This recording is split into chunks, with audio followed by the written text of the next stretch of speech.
So the point is, guys, just a continuation of yesterday. If you're watching this, this is what I mean by not being reality's bitch. I know, it's a little harsh. People were like, whoa. Now, I want to make this clear. I absolutely know that there is a divine force.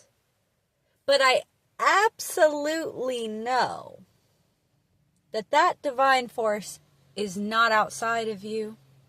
And it is not something judging you. It is not something punishing you.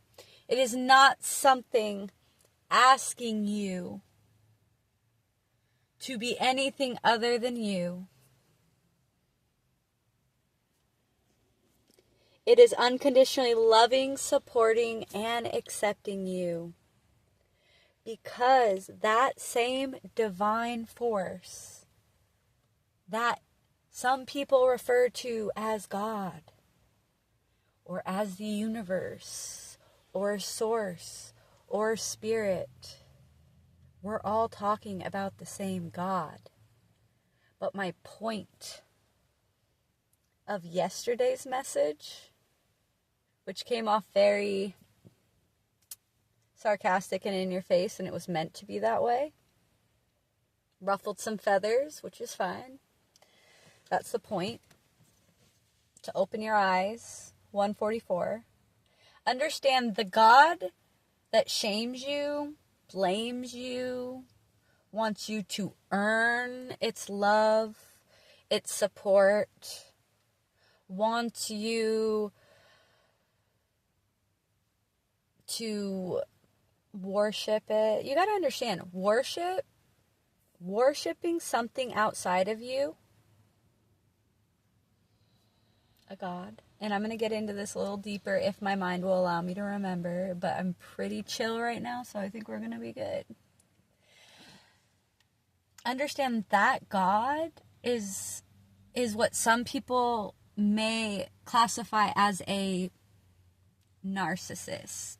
And I don't really like to use that word, but to paint a picture or a higher perspective of that word, it is literally just somebody who has really, really forgotten who they truly are, who is so disconnected from who they are. It is somebody who is severely hurt and in pain and truly believes in that God of pain, suffering, blame, shame, guilt, fear. The God that religion has painted is a narcissist. Duh. Not trying to be a smartass, but I mean, sorry. I can be arrogant. I don't mean to be arrogant. It's just at this point, I'm so bored. Like, I'm just waiting for everybody to catch on. I've said it years ago, and I had a video 333 on the timer, and I was channeling Yeshua. And it literally said, what came through, and it was the church is the Antichrist. It is the thing that keeps you away from you. Now, when I was saying it's not about being a good or bad person, I was getting real narrowed down. And I'm not here to explain myself, but I want this message to be received so that you can finally allow the love in your heart to blossom.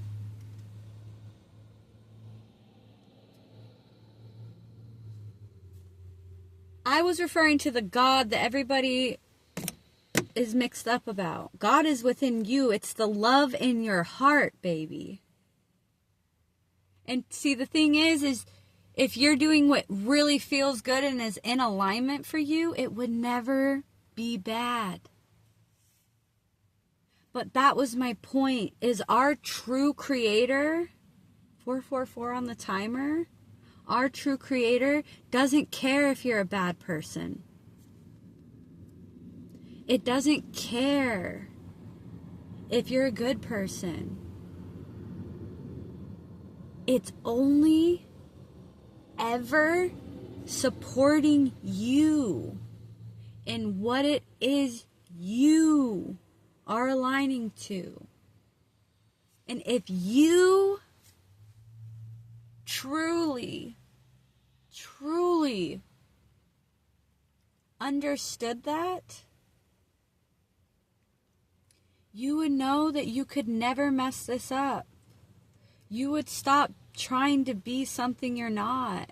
You would stop chasing all of these things out here that false God I'm talking about told you should have. Dude, you want to know why I don't give a shit about material things? You want to know why that shit doesn't even motivate me? Do you want to know why?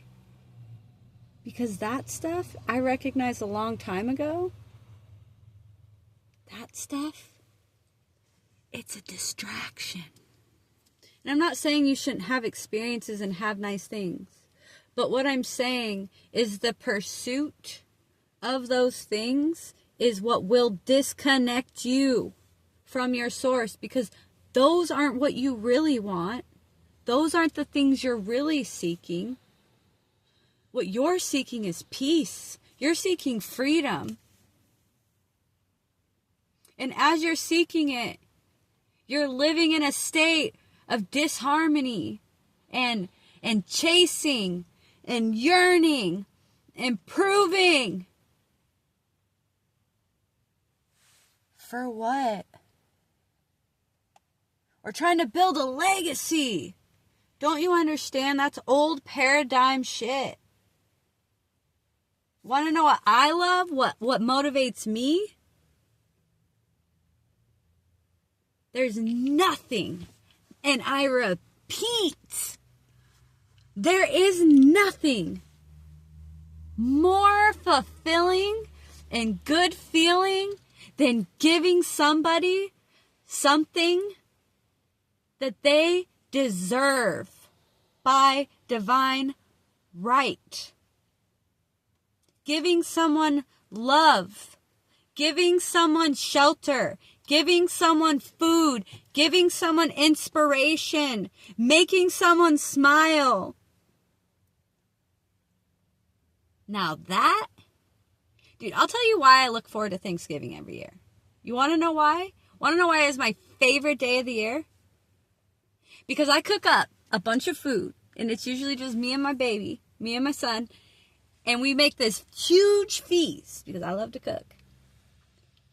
And at the end of it, we make up all these plates, and we go around and we look for people who are not with their families, who do not have somewhere to be. And we give it to them because it feels so good. If you ever want to feel God's love inside of you, if you're feeling disconnected from it, give someone a compliment.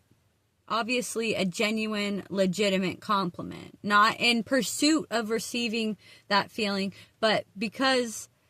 like, give a compliment that maybe you normally wouldn't be confident enough to say. Smile at a stranger. Hold a door open for someone. Someone drops something, pick it up for them. That's God's love, dude. That's what I'm here for. Because I'm not going to sit here and support a system that is not supporting God's love. So, that's why I'm trying to tell you that this isn't about being good or bad. This isn't about being worthy or deserving. This is understanding that source, spirit, is all things, and it's not something that you have to worship or prove to, that it is always supporting you in whatever that you're deciding. So you might as well always bank on love, baby. You might as well always bank on kindness. You might as well always bank out on the fucking idea that everything is always working out. You better fucking start seeing that your power has the ability to bless the fucking world. If you can drop judgments about people, if you can drop that person's good or that person's bad or this person blah blah blah blah blah blah blah, I keep saying it, But let me tell you, if you're looking for peace and freedom, what you're really looking for is the ability to be free of the mind. And what does that mean?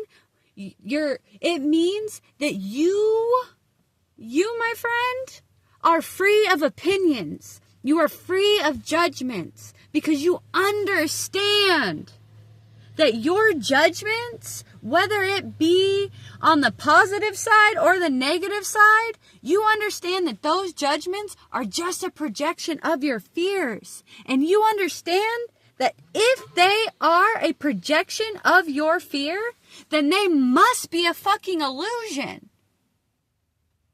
This is what I'm trying to say. What you are has no opinion. I've told this story before, but I had an experience 11 years ago. And I had somebody that I loved deeply.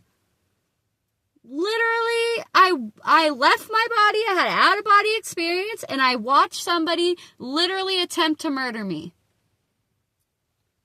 11:11 on the timer. Oof. You want to know what I felt? You want to know what I felt? Do you want to know what my consciousness was translating in that moment as I was watching this transpire? Complete peace. And that peace didn't come with an opinion. It didn't come with fear. You're trying to free yourself from fear right now.